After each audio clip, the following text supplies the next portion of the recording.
뱀의 혀는 거짓의 혀를 상징합니다. 하나님께서 미워하시는 것 중에 하나가 바로 거짓된 혀입니다. 잠언 6장 17절에서 하나님께서 미워하시는 것 중에 첫째가 교만한 눈이고 두 번째가 거짓된 혀라고 말씀을 합니다.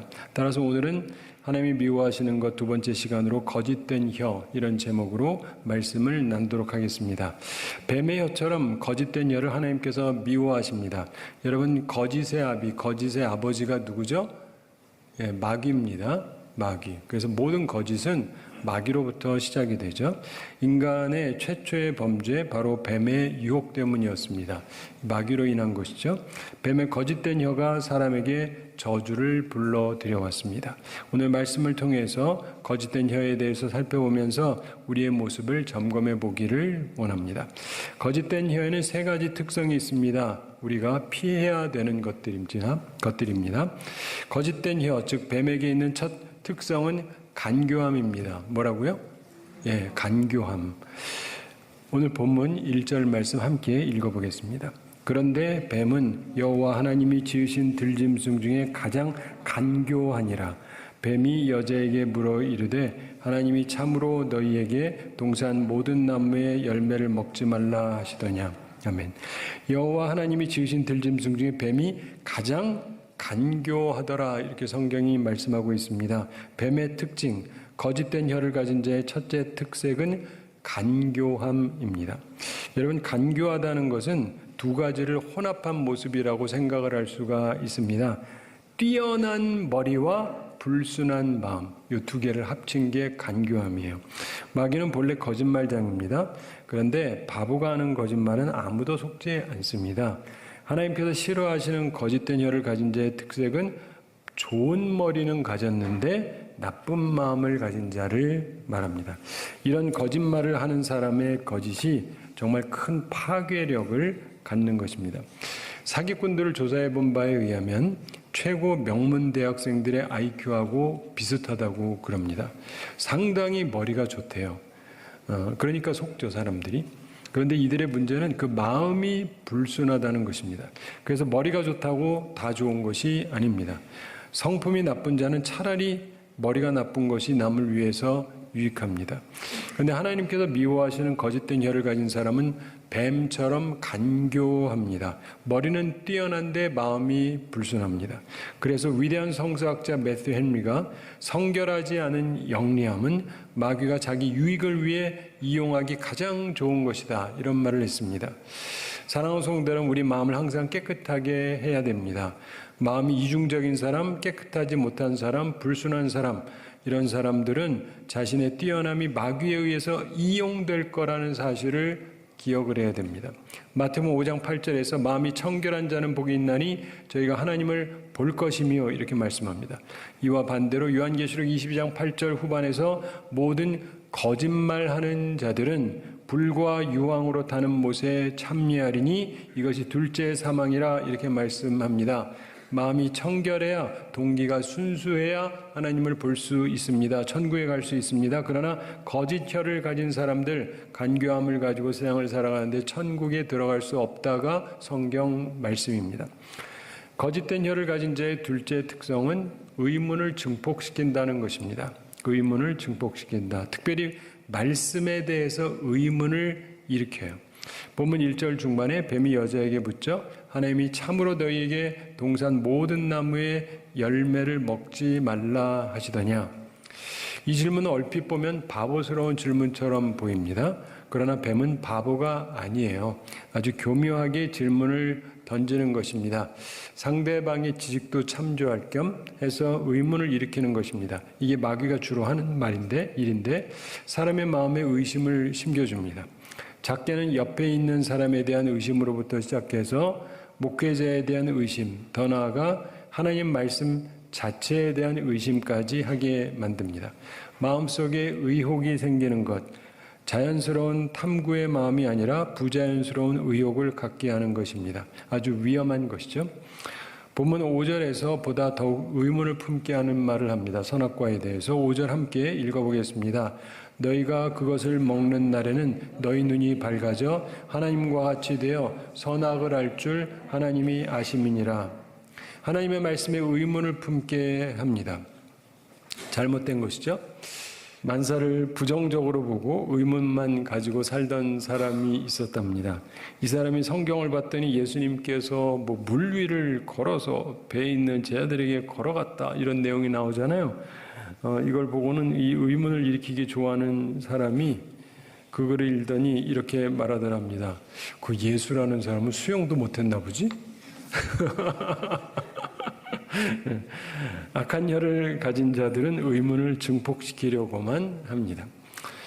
자, 거짓된 혀를 가진 자의 셋째 특성은 반역의 삶을 산다는 것입니다. 반역의 삶을 산다.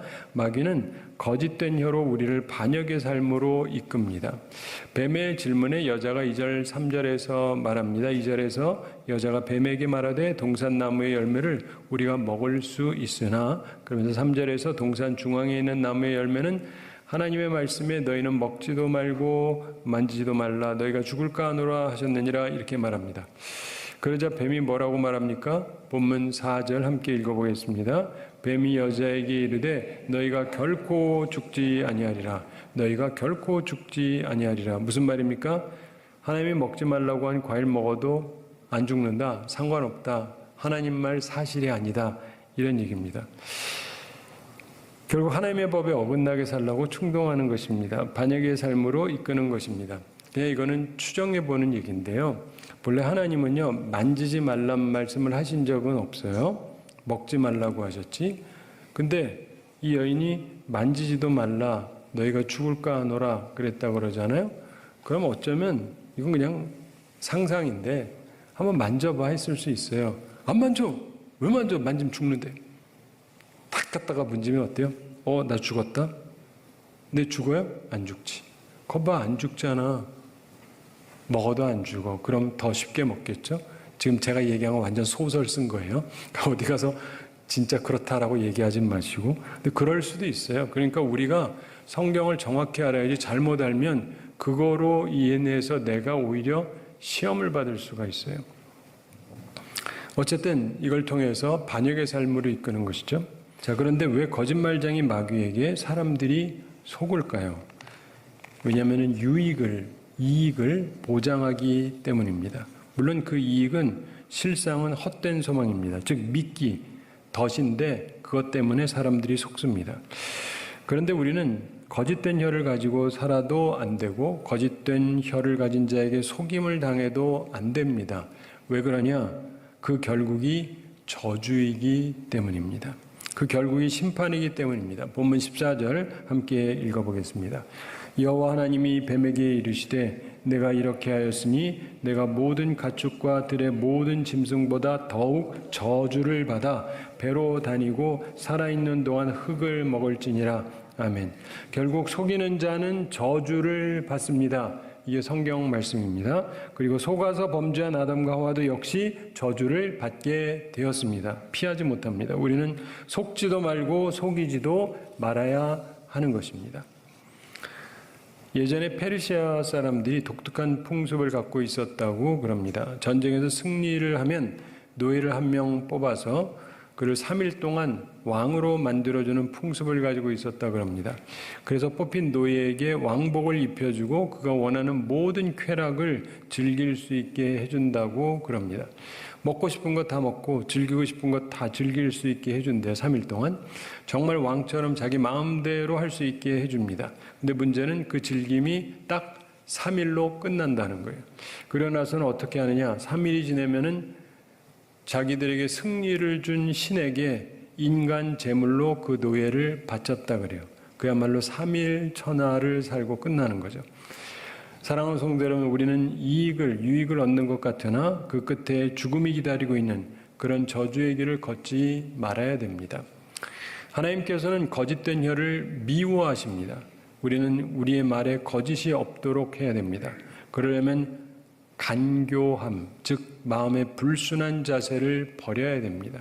그리고 의문을 증폭시키지 말아야 됩니다. 특히 말씀에 의심을 일으키지 말아야 됩니다. 또한 무엇보다 반역의 삶을 피해야 합니다. 거짓된 혀의 최종 목표는 바로 반역의 삶으로 이끄는 것이기 때문에 그렇습니다. 그런데 그 결국은 저주받는 삶이 되는 것입니다. 사랑하는 성도 여러분, 하나님께서는 진실된 혀를 사랑하십니다. 진실하면 생각나는 분이 있습니다. 바로 예수님입니다.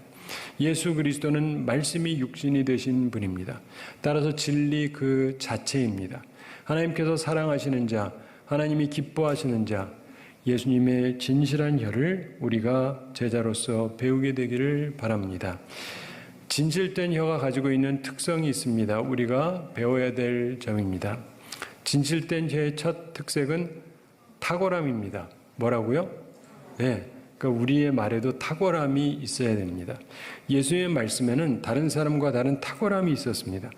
마태복음 7장 28절 29절에 보면은 예수께서 이 말씀을 마치심에 무리들이 그 가르치심에 놀래니 이는 그 가르치시는 것이 권세 있는 자와 같고 저희 서기관들과 같지 아니함일러라 이렇게 말씀합니다. 예수님의 말씀에는 탁월함이 있었습니다. 권세가 있었습니다. 탁월함은 두 가지 때문에 가능합니다. 탁월함을 주는 두 가지 이유는 순수함과 지혜입니다.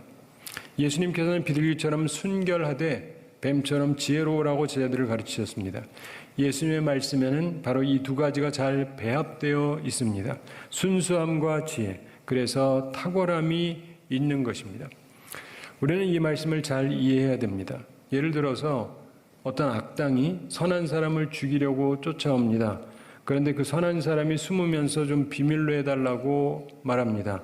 그때 악당이 나타나서 여러분에게 그가 어디 있느냐, 선한 사람이 어디 있느냐 찾으면 어떻게 해야 됩니까? 우리는 뭐라고 해야 되죠? 어떤 사람은 자기가 아는 대로 선한 사람이 숨은 것을 말해야 된다라고 얘기하는 사람이 있습니다. 그것이 정직이요 진실이라고 생각하는 사람이 있습니다. 의외로 있더라고요. 근데 잘 들으십시오. 그거는요 진실이라고 말하는 게 아니라 어리석음이라고 말해야 되는 거예요. 선한 사람을 악인이 죽이려고 하는데 중요한 정보를 그대로 말하는 것은 정직이 아니라 뭐라고요? 어리석음이에요. 그건. 성경의 예를 생각해 보십시오. 여호수아가 보낸 두 정탐꾼이 여리고에서 기생 라합의 도움을 받고 살아납니다. 사람들이 찾아요. 기생 라합이 그들을 숨기고 거짓말을 했습니다. 그래서 그 결과로 하나님께서 라합을 어떻게 하십니까? 거짓말했다고 벌 주십니까? 저주하십니까? 아니요. 큰 상을 주십니다. 거짓말해서가 아니라 하나님의 사람을 살려줬기 때문이죠. 네. 모두가 죽임을 당할 때 라합과 그 가족을 하나님께서 구원하십니다. 그리고 예수님의 조상이 되게 해주십니다. 다윗을 사울 왕이 죽이려고 할 때 사울 왕의 아들 요나단이 뻔히 알면서 어떻게 해요? 숨겨줘요. 그래서 요나단이 악인입니까? 아니죠. 그리고 이후에 다윗이 왕이 된 이후에 반역한 아들 압살롬이 공격해 오는데 그때 피하지 않습니까? 그때 다윗의 친구 후세가 지혜롭게 말해서 어려움을 피하게 합니다.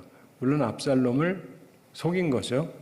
그래서 후세를 성경이 비난합니까? 아니요.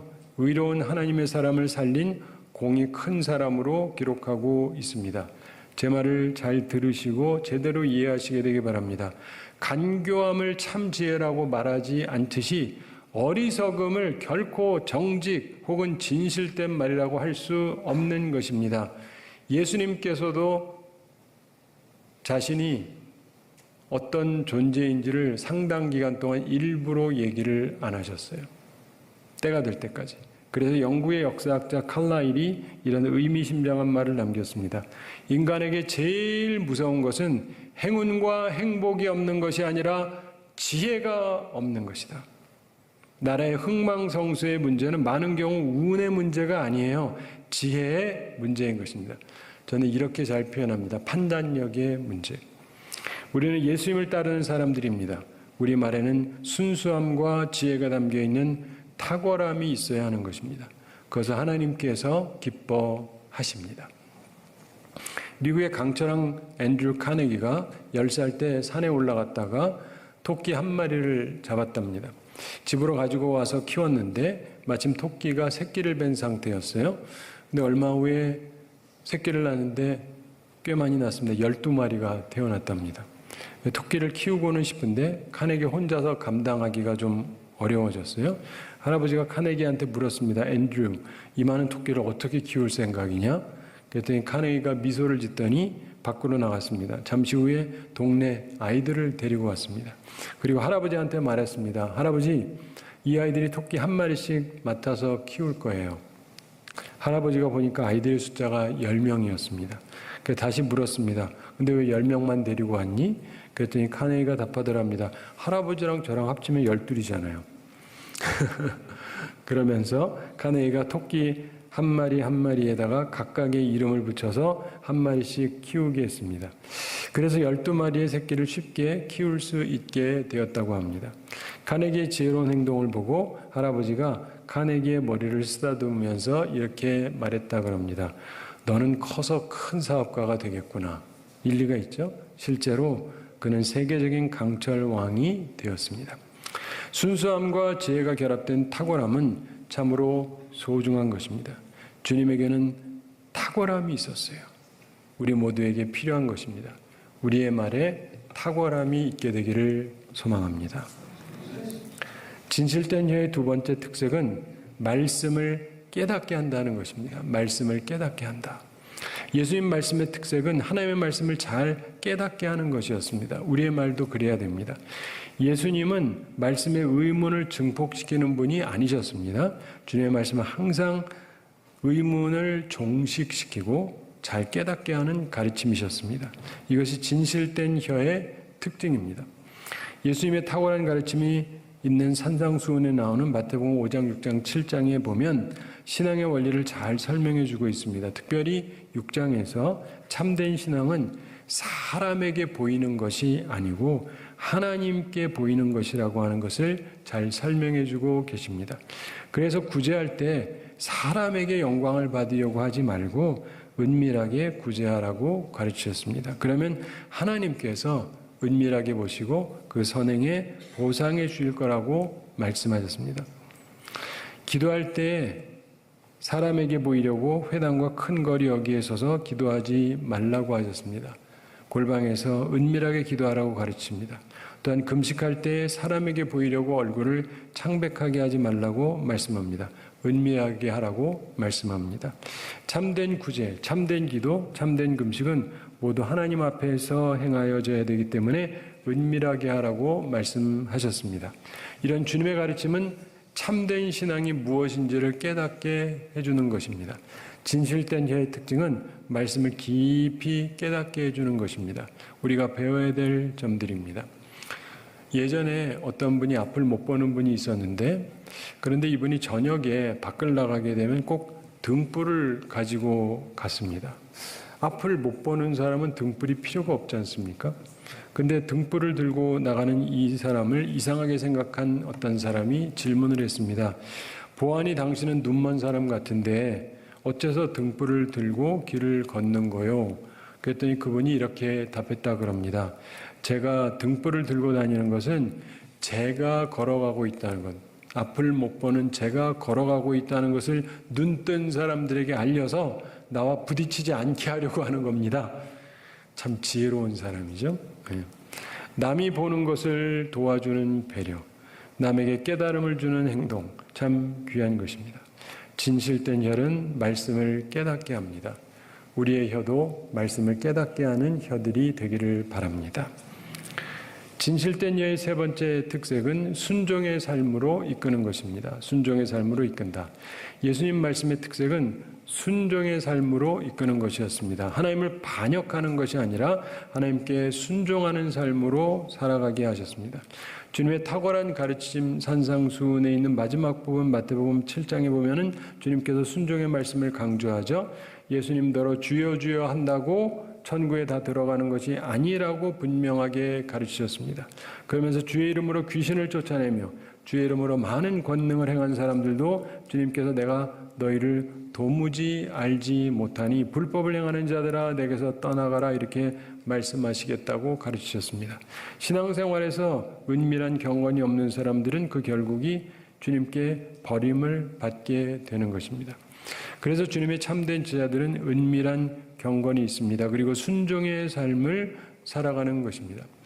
탈무드에 나오는 유명한 얘기 중에 하나, 뱀에 관한 이야기가 있죠. 뱀 꼬리가 항상 불만이 많았답니다. 항상 머리가 앞서잖아요. 그 꼬리는 뒤로 가니까. 그래가지고 쫓아다니는 게 기분이 나빴습니다. 그래가지고 자기도 몸을 좀 이끌고 싶다 그랬습니다. 그래서 머리에게 말했습니다. 넌 왜 항상 네가 가고 싶은 데로만 가냐? 너무 불공평해. 나는 왜 노예처럼 맨날 끌려다녀야만 하냐? 그래서 머리가 설명합니다. 너에게는 볼 수 있는 눈도 없잖아. 그리고 위험을 감지할 수 있도록 뭐 코나 귀 이런 것도 없고 문제가 생겼을 때 판단할 수 있는 능력도 없잖아. 내가 이끄는 것은 우리 모두를 위해서 유익한 거야. 그러자 꼬리가 화를 내면서 말했습니다. 아이고 말은 잘한다. 모든 지도자들 하나같이 따르는 자를 위한다는 구실 가지고 제멋대로 행동해. 그래서 계속 괴롭혔습니다. 할 수 없이 머리가 꼬리에게 그럼 네가 몸을 이끌어라 이렇게 했습니다. 꼬리가 신나서 앞서기 시작을 했습니다. 근데 얼마 가다가 도랑으로 굴러 떨어지게 됐습니다. 안 보이니까 그냥 아무렇게나 가니까 그러는 거죠. 그래서 몸이 모두 고생을 했습니다. 그러나 꼬리가 계속 자기 마음대로 갑니다. 또 얼마를 가다가 꼬리가 가시덤불 속으로 들어갔습니다. 온 몸이 가시에 찔려서 고생을 했습니다. 야 이젠 그만해라. 그런데 꼬리가 아니래. 자기 계속 해야 된대. 그래서 꼬리가 계속 앞장을 섭니다. 그러다가 정말 큰일이 벌어졌습니다. 불길이 세차게 타오르는 곳으로 꼬리가 들어갔습니다. 안 보이니까. 몸이 뜨거워지고 뱀이 놀라서 허둥지둥했습니다. 머리가 있는 힘을 다해서 빠져나가려고 했지만 때는 이미 늦어버렸습니다. 결국 몸이 불타고 머리도 함께 죽어버렸습니다. 이 고집장이 꼬리 때문에 머리와 몸이 다 함께 죽어버리고 만 것입니다. 이 이야기는 지도자를 선택할 때 자격이 있는지를 심사숙고해서 판단해야 된다는 것을 가르쳐 줍니다. 아무나 나서면 모두 망하는 것입니다. 신앙의 삶은 기본적으로 순종의 삶입니다.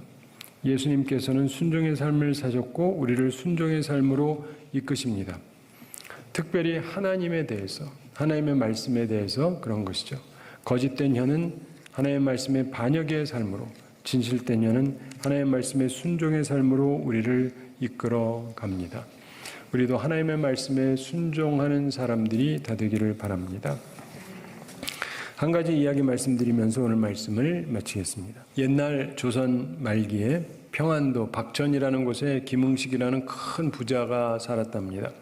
이분에게는 아들 둘, 딸 하나가 있었습니다. 3남매를 두고 있었는데 세 자녀가 전부 어른이 되고 다 같은 동네에서 잘 살고 있었답니다. 그런데 하루는 이 김 부자가 그 광산에 갔다가 크게 부상을 당했습니다. 그리고는 의식을 완전히 잃어버렸습니다. 의원을 불러서 치료했지만은 깨어나지를 않습니다. 부인과 두 아들이 발을 동동 구르면서 걱정을 합니다. 사랑하는 남편, 사랑하는 아버지가 죽을 것 같기 때문입니다. 의원이 최선을 다했습니다만 하면서 살아날 까망이 적다는 듯이 말을 합니다. 그 소식을 듣고 시집가서 살고 있던 딸이 허겁지겁 달려왔습니다. 딸이 아버지를 붙잡고 아버지 엉엉 하면서 이제 통곡을 합니다. 그 옆에 있는 사람들도 같이 울었습니다. 얼마나 아버지를 사랑하면 저럴까 이렇게 생각했는데 근데 한참 울던 딸이 푸념을 하기 시작합니다. 아버지 저희 집에서 구워가신 쌀 500섬은 어떻게 하시렵니까? 옛날에 쌀 500섬은 엄청난 거거든요. 그 말을 듣고 모두 깜짝 놀랐습니다. 아무도 모르는 일인데 쌀 500섬 엄청난 액수예요.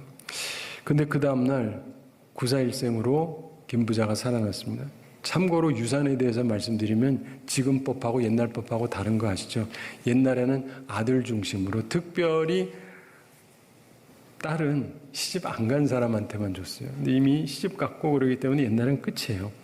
그러니까 아들한테만 가는 거니까 이 딸이 자기도 챙기려고 쌀 500섬을 꺼낸 거예요. 일부러. 근데 그 다음날 아버지가 살아난 거예요. 정신 차리고 물 달라 그럽니다. 부인이 물을 주면서 남편이 정신을 차리니까 질문을 합니다. 여보, 딸아이한테 쌀 500섬 꾸신 일이 있으시오? 그랬더니 그 남편이 말합니다. 쌀을 꾸다니 내가 미쳤어? 시집간 딸한테 쌀을 왜 꿔? 이해가 되시죠? 네. 딸이 거짓말한 거예요. 아버지가 돌아가시면 큰 돈 좀 챙기려고 선점하려고 거짓말을 했던 겁니다. 결국 어떻게 되었겠습니까? 이 딸은 이후 매우 불행한 삶을 살게 되었답니다.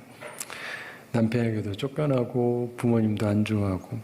사랑하는 성도들은 아무리 친자식이라 할지라도 이런 악한 거짓말하는 자는 부모의 사랑을 받기 어렵지 않습니까? 거짓된 혀를 가지면 하나님의 미움을 받습니다. 하나님은 진리의 하나님이시기 때문에 더더욱 그렇습니다. 사랑하는 성도들, 우리가 예수님을 본받게 되기를 바랍니다. 그래서 거짓된 혀를 버리고 진실된 혀를 가지고 살아가서 하나님의 은혜를 받고 충만한 삶을 살아가는 우리 모두가 되기를 우리 주님의 이름으로 축원합니다.